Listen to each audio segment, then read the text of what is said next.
Jesse, this is my daughter, Zibby. Hey. Hi. She's a sophomore. What was your major? I was English with a minor in history, just to make sure I was fully unemployable. You're like back in college. You're overdressed.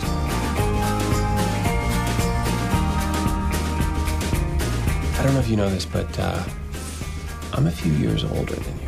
Did you think this was like a romantic thing?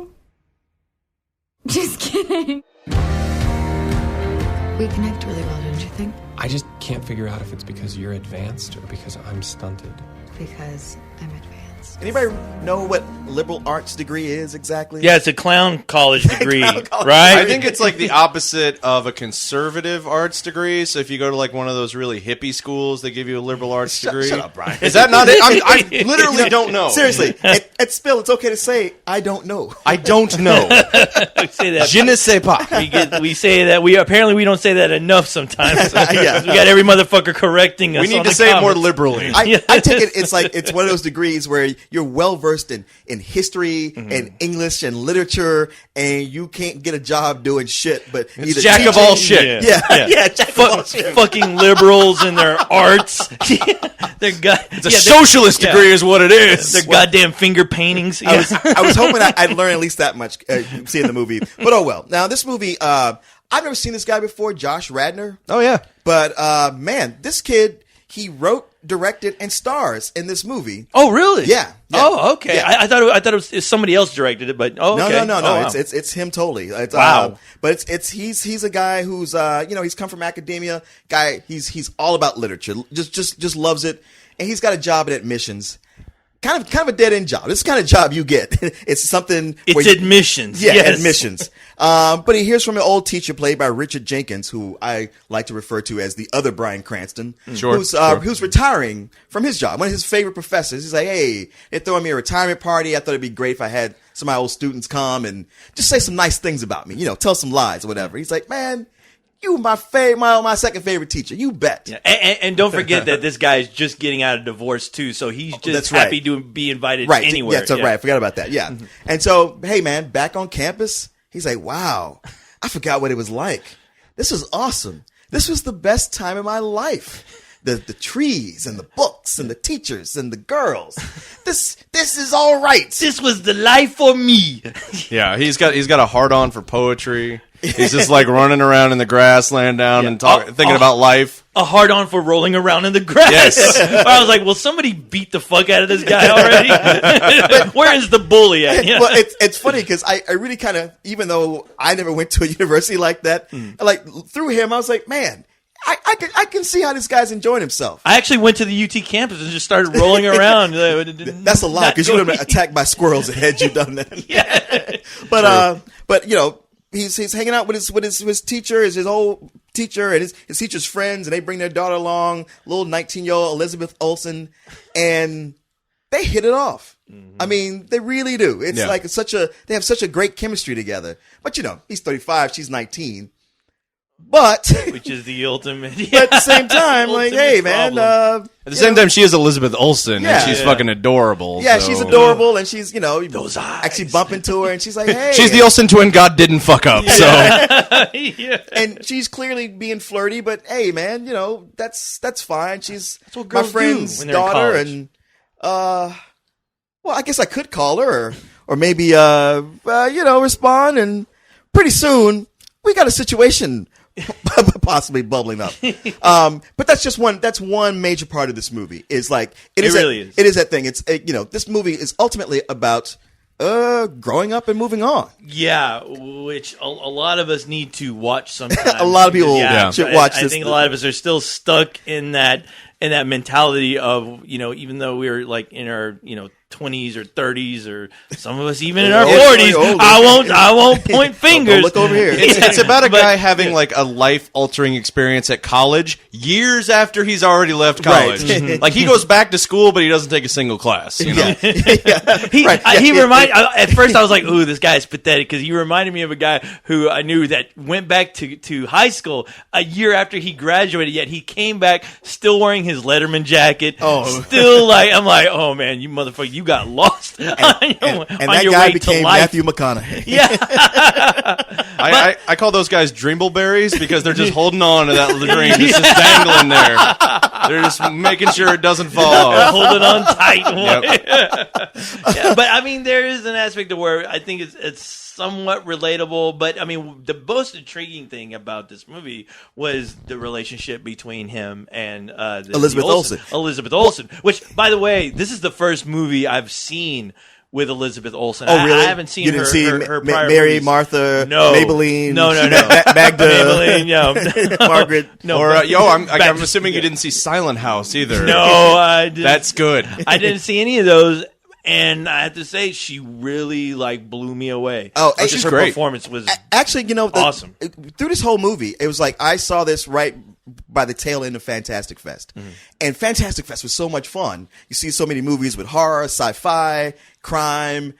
But you know what? I was like so refreshed to see just an adult movie. It's a palate cleanser. Yeah, it was. Yeah. That's exactly what I said about it. And not in that way like, oh, I need to get the fantastic stink off of me. But I was like, you know what? It was just nice to see something like this. Yeah. And that was really well acted and so maturely written. I was like, wow, this is a movie for adults. Because any other movie, the relationship between Josh Radnor and Elizabeth Olsen, it would have been pretty salacious. With them running around, having sex, and going, oh my God, what are we going to do? We got to stop this. A very Lolita type situation, yeah. Yeah, and it never quite devolves into that. And you really feel for them because they have this genuine chemistry, and you can see, like, yeah, I've been, I'll say me, everybody's been in this position where, like, wow, there's this person, and we have this thing between us, but they could be married or too young or whatever, where it's like, yeah, when we're together, this is awesome. But there, you step back, anybody stepping back looking at it is going like, yeah, dude, but you can't do this. This is not going to be good. And there's so much restraint between the two of them. It's not just oh, she's into me? Awesome. Well, don't you think you're romanticizing youth a bit much?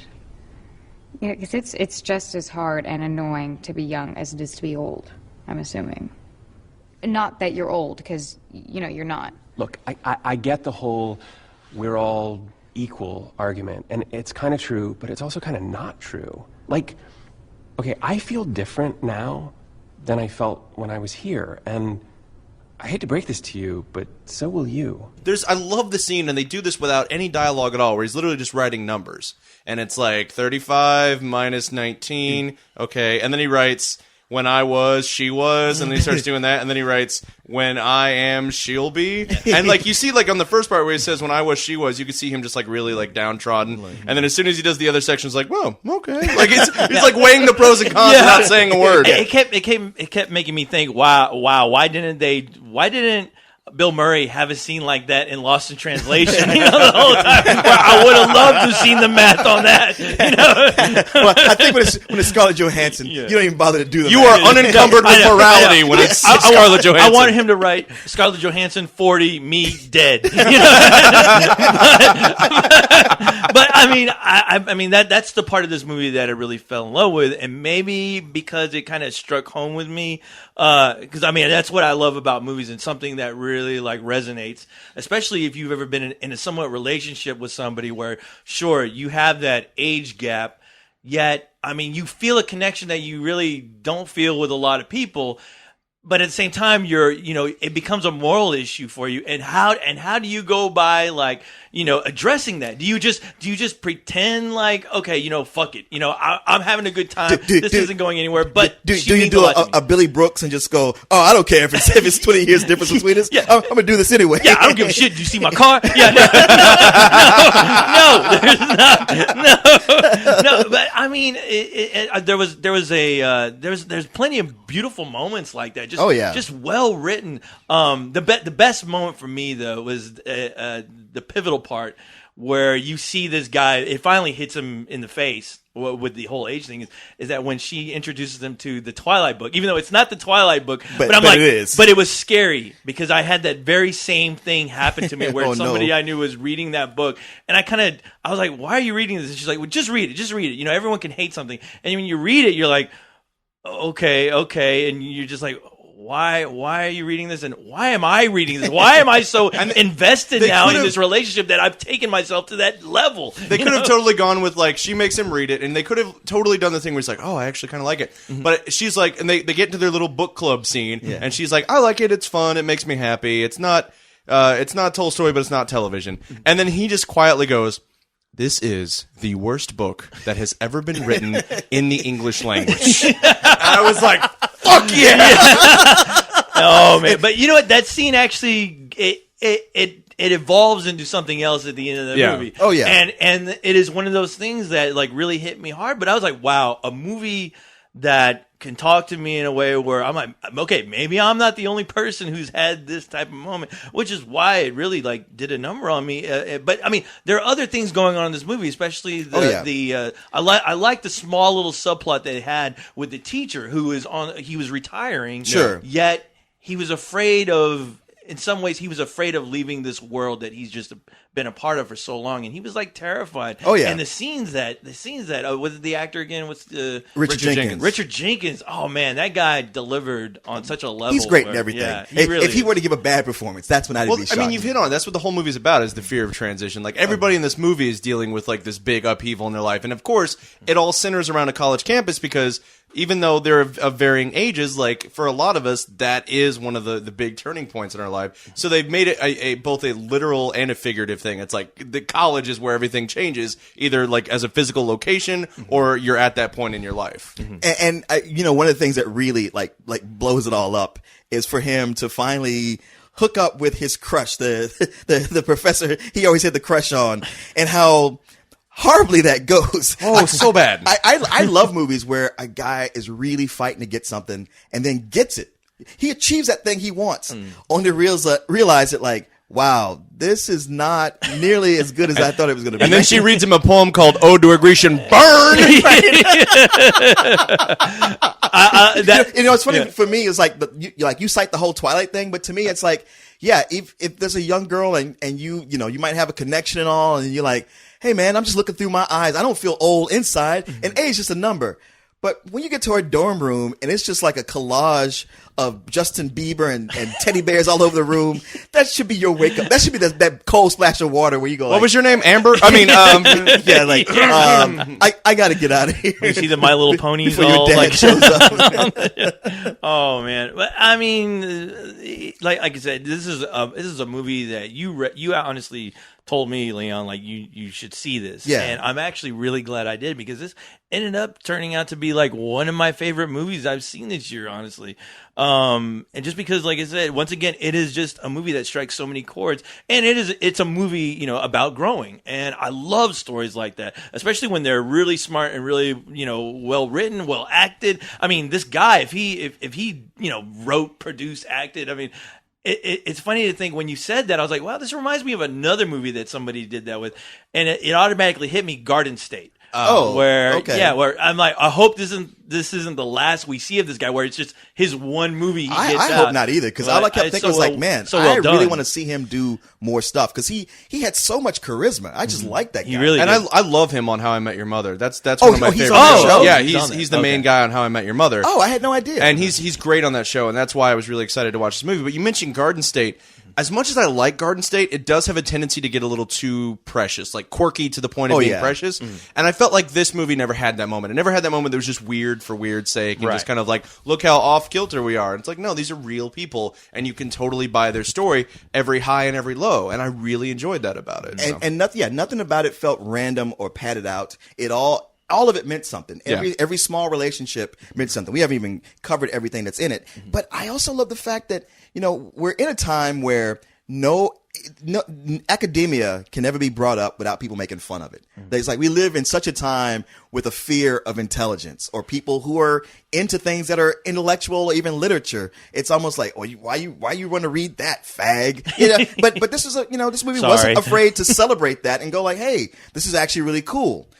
Being into it too much can be bad for you. Yeah, but he nerds out about poetry the way we nerd out about movies, and that's kind of he's a proser. Oh yeah, proser. Oh my god. How do you do that? I don't know. Make it stop. It's like your brain has this dimensional portal to the chaos dimension where the puns just come in. I don't even want to look over the precipice because I'm just going to fall in and never return. I'm like, but oh man. But what you said, one of your favorite movies. Yeah, that's what I thought when it was done. I was like, wow, this is one of my favorite movies I've seen this year, and it may never get recognized anymore, but I could watch it over and over because I loved it just that much. It's absolutely a very high full price for me. Yeah, I mean, I definitely would give it a full price. I thought everything that needed to work for it to work worked. If that's about as vague as I can be without spoiling much, but like everything clicked along. I thought the performances were great. I thought the story was believable, and yet it didn't have to end the way that it's one of those things I've heard talked about before where filmmakers talk about the ending the audience wants and then the ending they really want. Yeah. And it's like this didn't pacify anybody. It didn't try to, to pander to them. You're right. And it was just slave to the conventions of right, exactly. It was like we're going to end this in the most human way possible and the way that makes sense for all these characters, and frankly, all of them are going to end up in a better place whether it's the place you wanted them to be or not. So I really appreciate that. Yeah, I would definitely give it a full price. Oh, yeah. And I'm right there with you. I would echo everything you guys just said. It took me. It's another one of those movies that really it really said a lot to me. Just the way I handle relationships sometimes. Just the way, even with the fact of letting things go sometimes. To where you still have that struggle in your head where you want to do the right thing, yet you do have that selfish side about you, where you just like, fuck it. Is anybody looking? I don't care. Where it is. How silent can we be in this house? It's funny because it's one thing where like, okay, if he's a 35-year-old guy dating a 19-year-old girl, people will look at him weird, but maybe he could like, I don't care, I'm happy. But when she's the daughter of somebody that's going to be way too sticky to try to carry off. It's like, this is just not going to work, dude. Even when he gets called out on it, like, the fuck are you doing? And he's like, I don't know. Situation like that, I'm like, I don't need that kind of drama. I'll keep my drama to the TV shows I love. But no, I mean, the performances were great. It really makes me want to go and check out Elizabeth Olsen. It makes me want to go check out her movies because she pulled out a great performance. Yeah, I mean, she did. Oh, even the scene where the guy's like, he's just wondering, okay, should I kiss this girl or not? And part of me is like, do it, you jerk, just to say you did it, just because she comes off as so endearing and so likable, where you want this guy to be with her. You really do. You wish that there was a world where this could work. Exactly. Yeah, you really do. And like I said, it is really endearing, and I love the hell out of it. And I'm giving it a full price. Please, like to clean your palette of Oogie Loves and Castle Transylvania, whatever. Go for it. Please.